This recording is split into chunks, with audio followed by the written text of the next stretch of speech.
lesson 27, the final section of the Hatha Yoga Pradipika,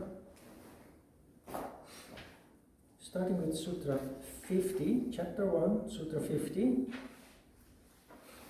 which is about the four quintessential asanas of Lord Shiva. We had two of those already, Padmasana and Siddhasana. Now the third one is being introduced, Sutra 50. Then the Simhasana is described. Place the ankles below the groin on either side of the perineum, the right ankle on the left side of it and the left ankle on the right. Place the palms upon the knees, 51.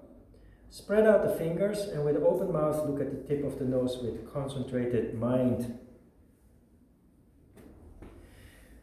Simhasana is the famous lion pose.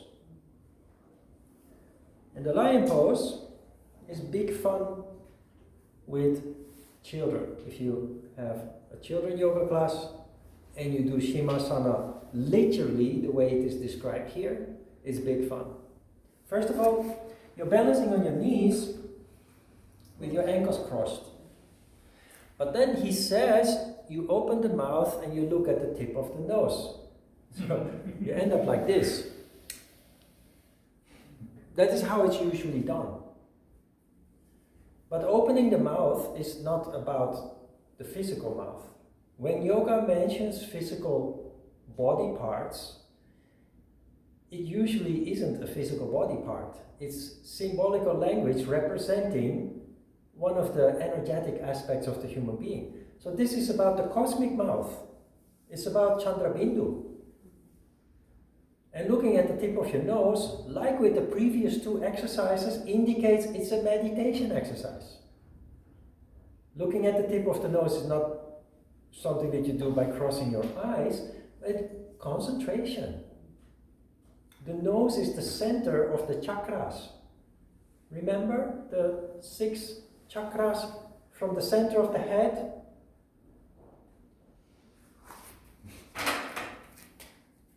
If this is the head, you have the nose, the eyes, the mouth. That's a real Picasso, isn't it? The ears, and of course, a couple of hairs. Then you have, at the tip of the nose, you have Muladhara Chakra. It's the center of the head. So not literally, physically the tip of the nose. Center of the head. The next chakra goes from the root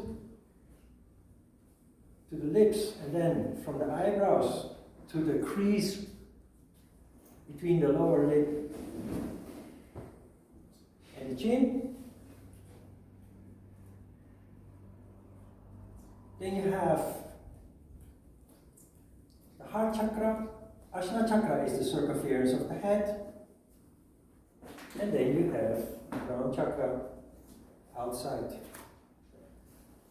So symbolically, the chakras lie within one another, with at the center the tip of the nose being Muladhara chakra.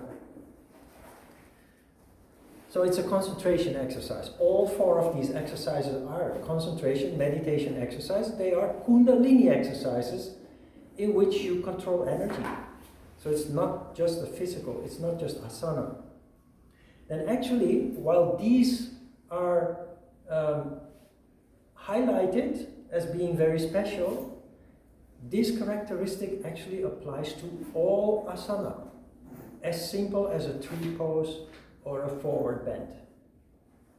If you do them correctly, standing still, in silence, focused, they all become meditative and they all become energy controlling exercises. 52. This is Simhasana, held in great esteem by the highest yogins. The most excellent asana facilitates the 3 bandhas. Oh yeah, that is interesting. It facilitates Mula Bandha, Jalandhara Bandha, and Uddiyana Bandha. If you're standing on your knees like this with a hollow back, you close your eyes.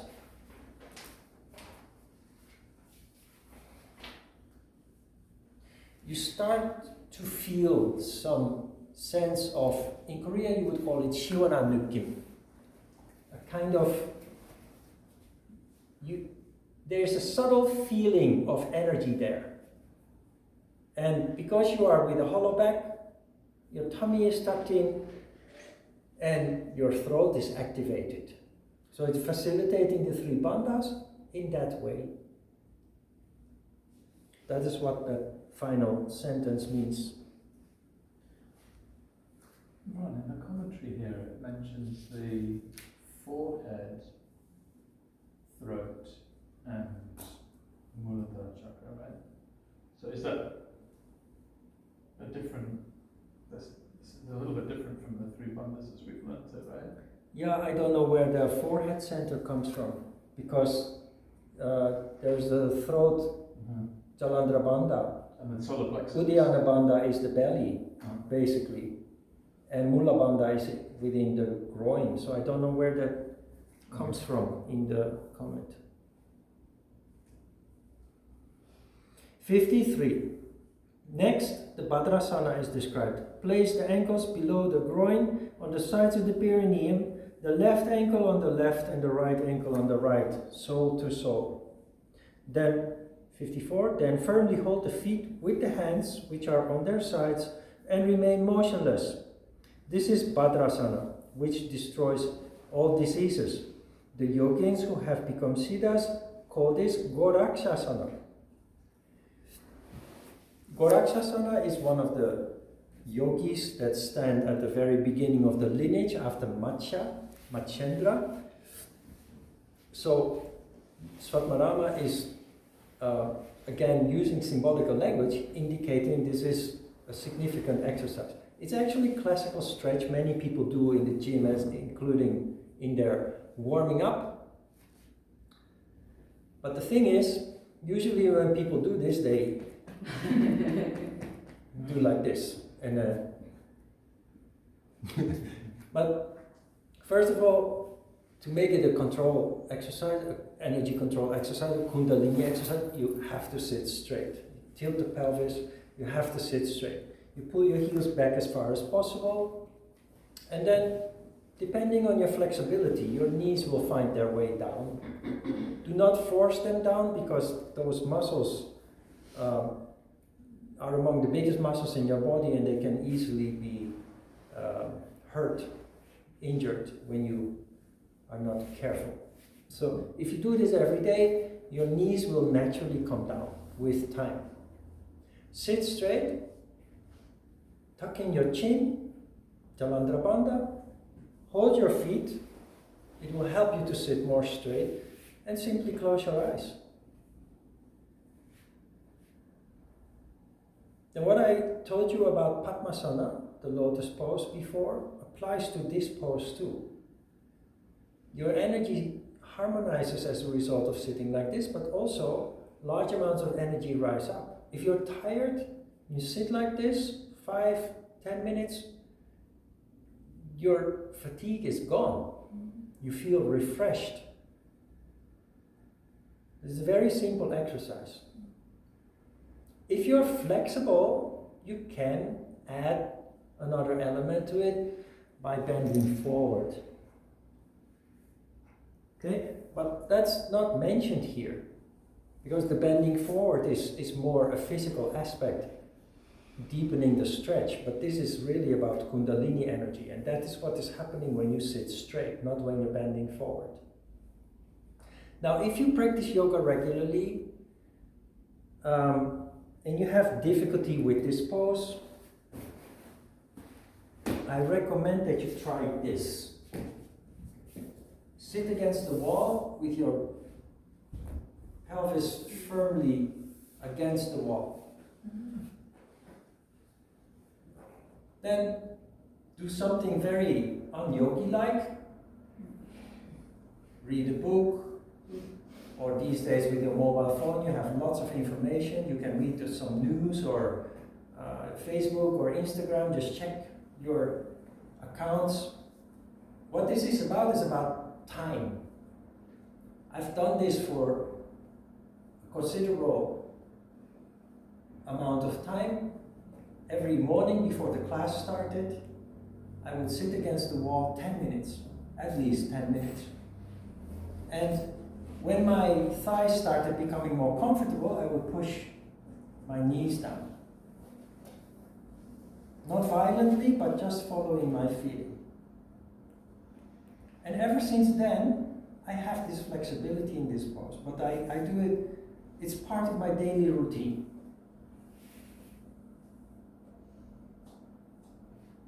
If you want more, you bend forward. And if you have difficulty bending forward, then sit in Bhadrasana in front of something that you can grab, like a table of a leg. It's a little bit un-yogi-like, but these muscles are so big, they need a little persuasion, a little pressure. And that's how I got flexible in this pose. It took a long time. The word gradual comes to mind. It's mentioned many times in chapter 1. It took a long time, but every day, and then sitting like that for 10 minutes, just reading some news or doing something to distract you. You can drink a cup of tea or, I know, it's not yogi-like. It's not something that I should tell you, but in a practical sense, it's a very effective way. And if you have something to grab in front of you, you can kind of pull yourself a little bit deeper into it. And if you do that gently, without harming yourself, hurting yourself, you will considerably increase your flexibility in this way.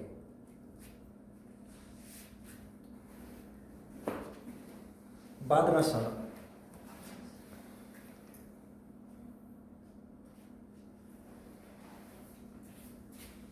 (55) Thus the best of yogins, being free of fatigue in practicing asanas and bandhas, should practice purification of the nadas, mudras, of the nadis, the mudras, etc., and control energy. This is interesting.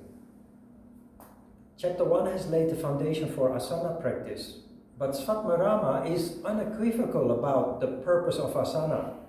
Sutra 55. Once you have laid the foundation, and I'm saying it in my words, what he's saying here. Once you have laid the foundation, having built a good condition and sufficient amounts of energy,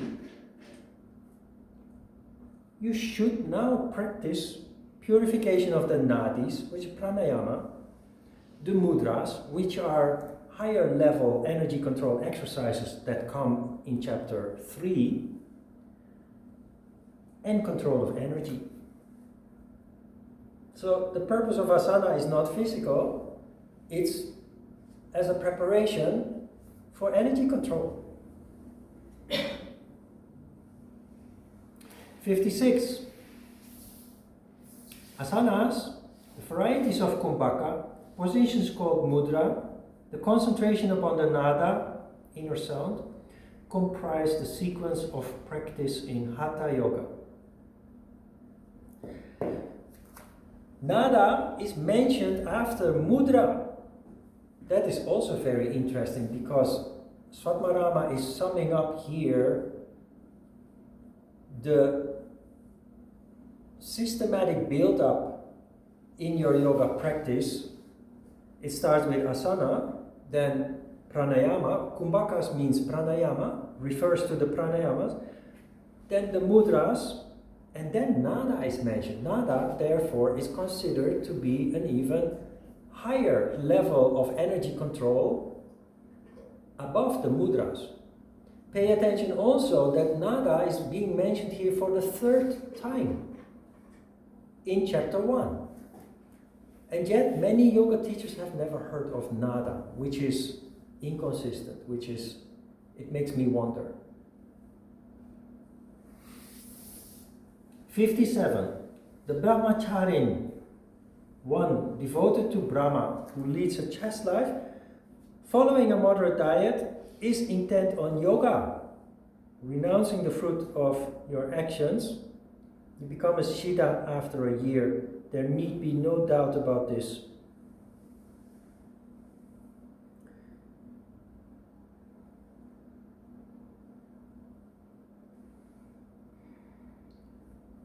This sutra tells us that yoga, when practiced correctly on a regular basis, is indeed very powerful.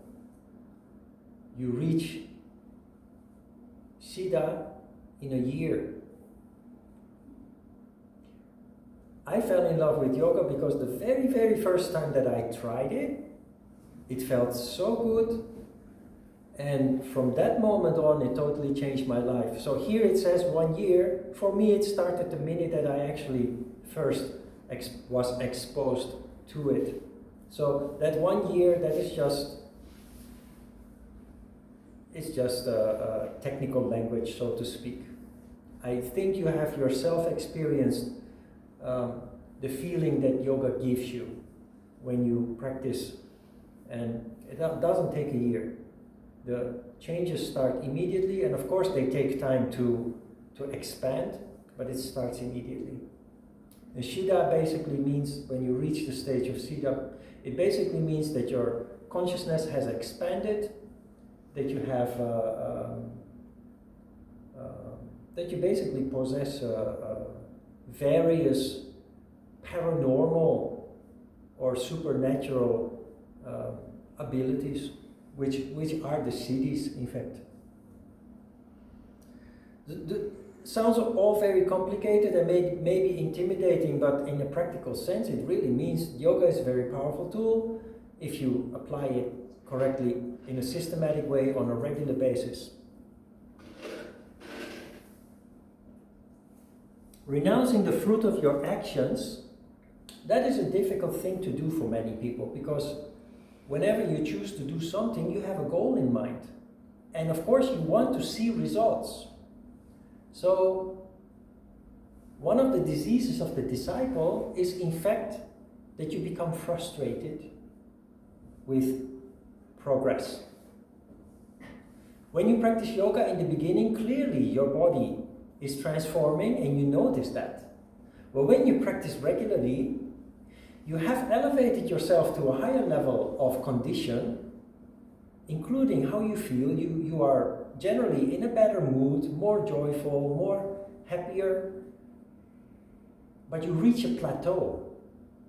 How high can you get? When you climb a mountain, there comes a point that you reach the top of the mountain. You keep climbing, but there's nothing to reach anymore. In yoga, there is this phenomenon where you practice regularly, and because that leads to a condition where you feel good every day, you forget how you felt before you ever started practicing yoga. And now you practice every day and you think there is no difference anymore. Why should I continue practicing yoga? It's useless. I don't feel a difference anymore.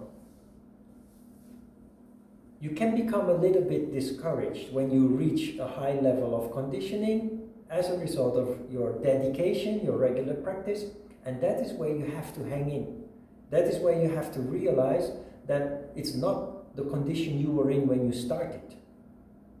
And if you, like some people do, that is why it is called one of the diseases of the disciple. If you give up practice because you think it doesn't work anymore, your condition will, of course, gradually deteriorate.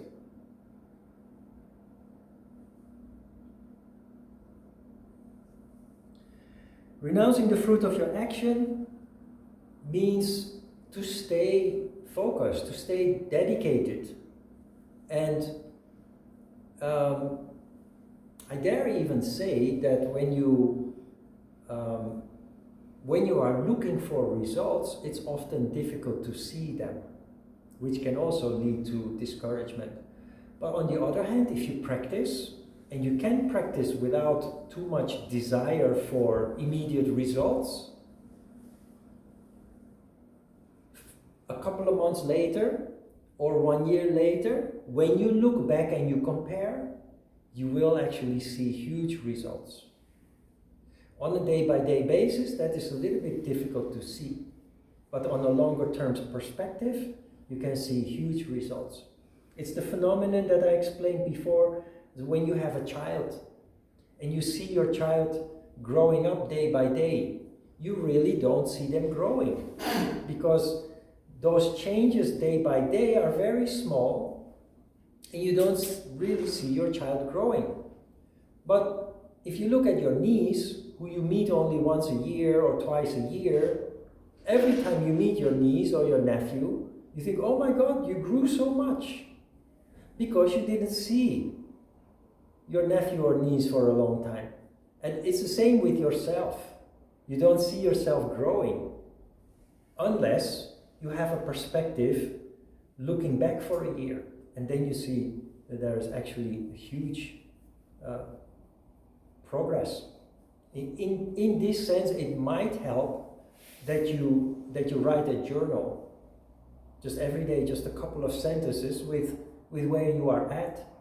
And then if after 1 year you don't have a real recollection of the year before, you can look up in your journal how you were, how your mind was functioning at that time, how you experienced yourself and the world around you at that time, and compare that with the present. 58. Moderate diet is defined to mean agreeable and sweet food, leaving 1/4 of the stomach free, eaten as an offering to please Shiva. This sounds very mysterious, also, like many of the sutras, but very practical meaning. You should leave 1/4 of your stomach empty as an offering to the god Shiva. It makes it a religion, right? So you build an altar, you eat 3/4 of your food, 3/4 of your food, and 1/4 of your food you put on the altar, because the sutra is saying so. No. It's very simple. If you eat until you're full, it's too late. It destroys your energy. You get tired. So eat just sufficiently. Leave some room. Ajita used to say, fill your stomach half with solid food, 1/4 with liquid, water, and 1/4 with air. Air meaning don't eat until you're full. Everybody knows that. You eat too much, you crash. If you eat light and not too much, even after your meal, you still feel full of energy. That's what this is about, because energy is our most precious asset. 59. Following things are said to be not salutary for yogins. Things that are bitter, sour, pungent, salty, heating, green vegetables, other than those ordained, sour gruel, sesame or mustard oil, sesame, mustard, alcohol, fish, flesh, including that of the goat, curds, buttermilk, horse gram, the fruit of the jujube, oil cakes, asafoetida, and garlic. All the things that you like to eat. No, what is this about? This is about food that use a lot of energy to be digested. But an interesting thing here is that you shouldn't eat green vegetables. We live in a time where eating salads is very healthy. Green leaves, salad, spinach, what have you. They're saying, don't eat green vegetables. Why would that be, do you think? That is because leaves do not contain the full spectrum of nutrients that we need to sustain life. They're healthy, for sure. First of all, there's a lot of fiber, of course, that is important for good digestion. And they have many vitamins and minerals that are essential. But then again, they're lacking essential protein, amino acids. That is why a diet mainly consisting of green leaves should be avoided. You have to have foods that have the full spectrum. That is actually mentioned in a sutra that will follow. We will come back to that. But the green leaf, if you look at a plant, the function of leaves is to convert sunlight into energy. That's all that leaves do. You have to look at where that energy is going. Where is that energy going? It goes to the roots, it goes to the seeds, it goes to the fruits, it goes to the beets. And those are the foods that have the full spectrum of nutrients, including all the amino acids, the protein.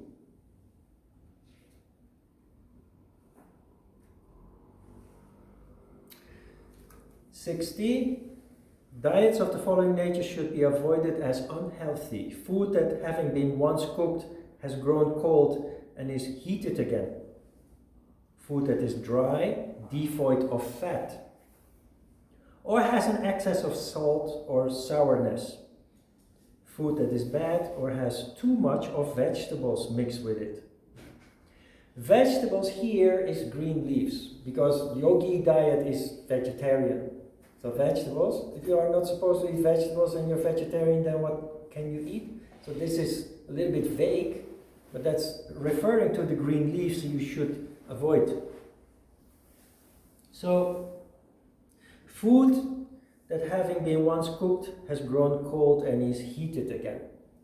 You have to consider that this was written in a time that refrigerators did not exist.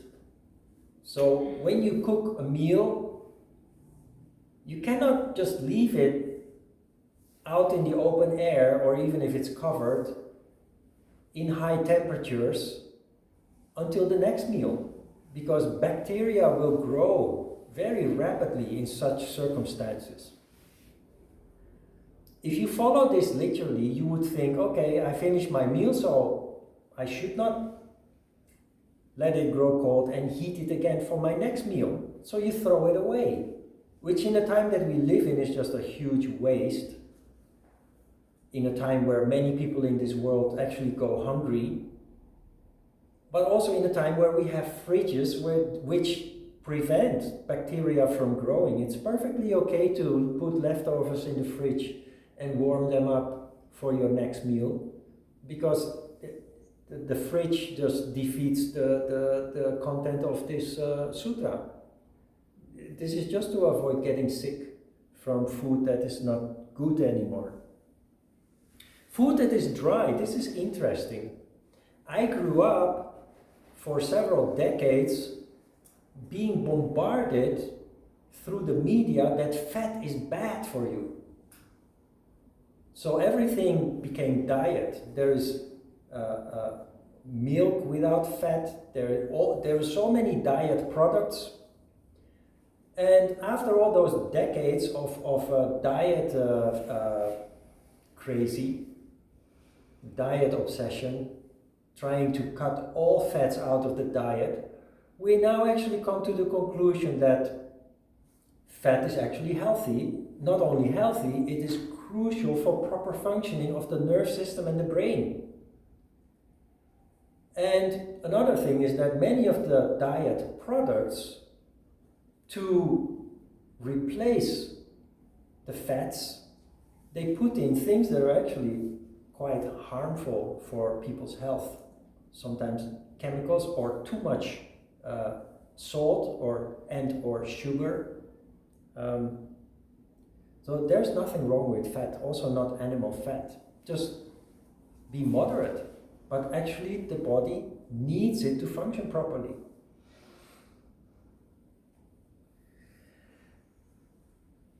Excess of salt is bad. Salt leads to a contraction of the veins And that is why people who eat too much salt develop high blood pressure, which in the end kills people. So salt is important for our food to make it tasty, but too much of it is really not, it's just bad, plain bad. 61, in the beginning fire, women or men, and journeys should be avoided. For thus Goraksha says, association with bad company, basking near the fire during winter, women, men, long journeys, bathing early in the morning, fasting, etc. and hard physical activity should be avoided. This sounds quite extreme, doesn't it? But what is this about? You are a beginning yogi. It's not like now that you have a job and a family and you go out with your friends and once a week you go to a yoga class. This is about people who have decided to devote themselves to yoga. They become a disciple of some guru, and it's basically a full-time thing, 24 hours a day, 7 days a week. In the beginning stages of your development, you should just focus only on that. That is what temples are built for, monasteries are built for, retreats are built for, so that there are no distractions. You see also fire, water being mentioned here again. So all your basic needs should be fulfilled in that beginning stage. Emotions and desires should not be triggered. Ambitions should be controlled, etc. Then, you know, the issue of women or men, it's about, you know, it's very interesting and necessary and healthy to engage in romantic relationships, but not now. You want to pursue yoga, you want to pursue spirituality, focus on that, at least for a while. Allow it to develop, and then you can go back to normal life, including relationships. But now you are in a formative stage, just focus just on that. Basking near the fire, we talked about this before. It's the three lower chakras, lower emotions, desires, ambition, that should just be eliminated as much as possible during that stage that you develop, because it distracts. Association with bad company, that is just anybody who is not on the same wavelength with you. If you are practicing yoga in an environment where there are people who have nothing with yoga, no affiliation with yoga, and they just basically think you're acting a little bit weird these days because you started practicing yoga, that becomes a distraction. Long journeys, fasting, hard physical activity, these are all things that require lots of energy, lots of effort, exhaust you. So you're in this stage where you are focusing on your yoga practice and the resulting development that comes out of it.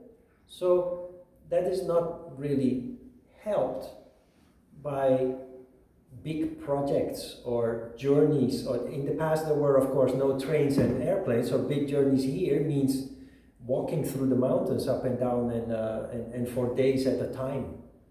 So you isolate yourself in a ashram, in a temple, in a whatever place you go to, where you dedicate all your time without distractions, without hard physical labor, without anything that soaks up, that absorbs your valuable energy. You direct all your energy to your yoga practice and your development. 62. The following things are suitable to be taken by the yogin. Wheat, pay attention here and see the difference with Sutra 59.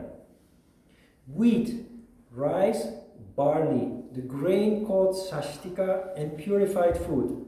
Milk, ghee, brown sugar, butter, sugar candy, honey, dry ginger, the vegetable called pataloka, and the 5 pot herbs. Green gram and pure water. Like I said, leaves convert sunlight into energy. that is then transported to wheat, rice, barley, grains, all the beets, roots, seeds, nuts. They contain all the elements required for life. If you add some green vegetables to that, perfect. But food should not exist out of green vegetables alone because it's lacking many essential nutrients. So that is why these kind of foods are in fact our staple foods. In Asia it's rice, in Europe it's potatoes or a mix, but seeds, nuts, all the beets and the roots and like carrots and red beet and all these kind of things. Those are the foods that should be fixed part of your daily diet. That is where all the valuable nutrients are. It sounds a little bit strange, but milk, ghee is in fact butter, but clarified butter. Brown sugar and butter is mentioned again, and sugar candy and honey. We live in a time where we are warned to be careful with these kind of foods. How is it that in a yoga book that is all about health and highest levels of energy and what have you, that they mention sugar and honey and brown sugar and fat, like butter and ghee and milk? Well, the thing is, those foods in the past were an extreme luxury, very rare, hard to get. But they also were the power foods, the energy foods of the past. Like now you go downstairs to the convenience store and you get a can of Red Bull. The power foods, the energy drinks and foods of the past were in fact sugar and honey and milk and butter.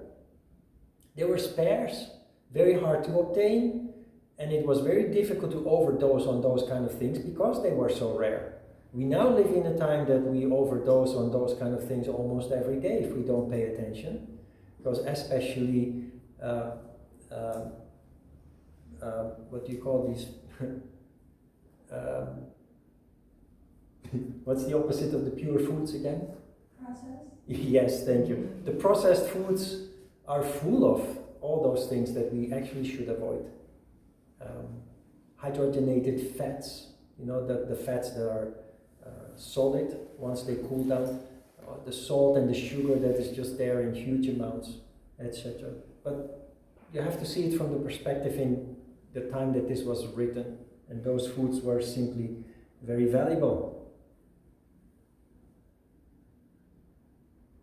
63. The yogin should take nourishing and sweet food mixed with ghee and milk. It should nourish the dhatus and be pleasing and suitable.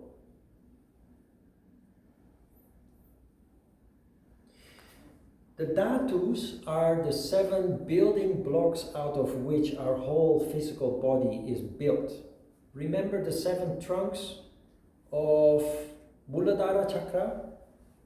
In Muladhara Chakra we have this symbol of an elephant with 7 trunks, each of the trunks representing one of the building blocks.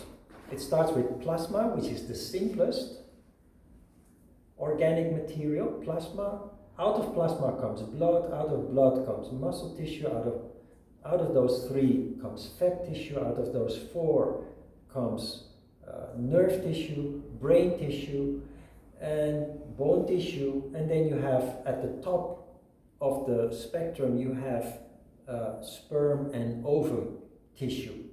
Those are the data. So what is it saying here? Food should be nutritious. That's all that it is saying. It should sustain life on all those 7 levels, which is obvious, of course. 64. Any person who is not lethargic in the pursuit of different forms of yoga attains perfection.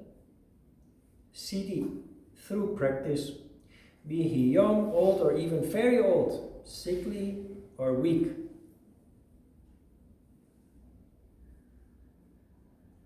Perfection here should be replaced by result.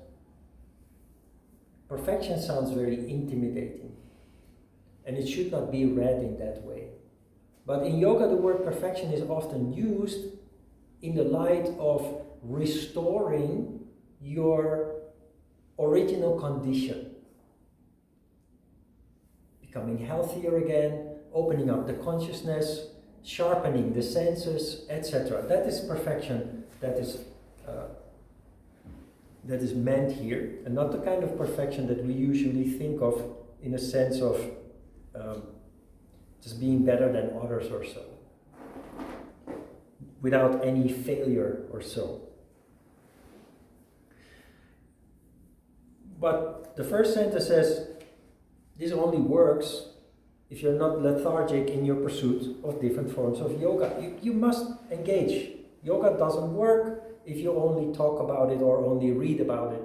You must actually engage, actively pursue. Good news also here is that yoga is not only for people who are in a good shape, young and healthy. No, on the contrary, even old or even very old, sickly or weak. And I dare say that people who are weak, unhealthy, old, sick, they benefit much more from yoga than people who are already in a great health. And it is also because there are, when yoga started becoming popular in yoga, in Korea, there were actually studios that were advertising teacher training courses, and one of the conditions of being able to join, and believe me, this is not a joke, is you have to have a beautiful body. You remember this, maybe? It sounds like you recognize it, but really true. Just bluntly stated in the conditions for being allowed to join a very expensive teacher training course.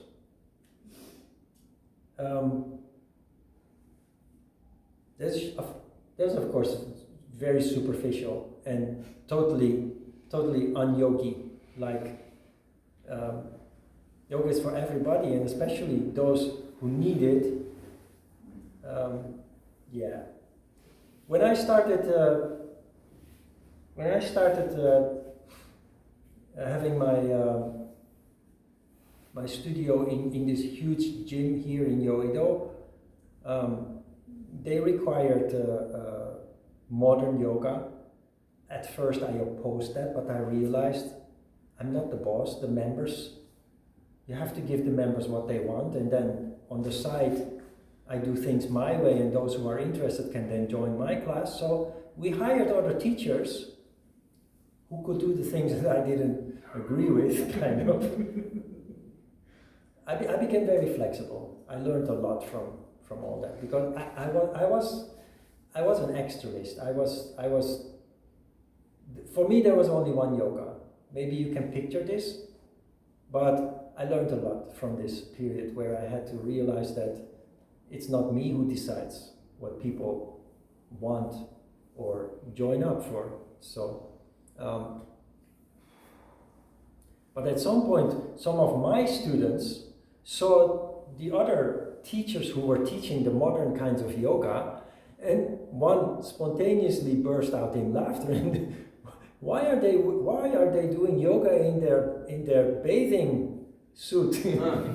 Because they were wearing these sexy clothes, and my students, of course, were used to wearing just comfortable clothes, and just what you feel comfortable in, what you like to wear, not to show off or to.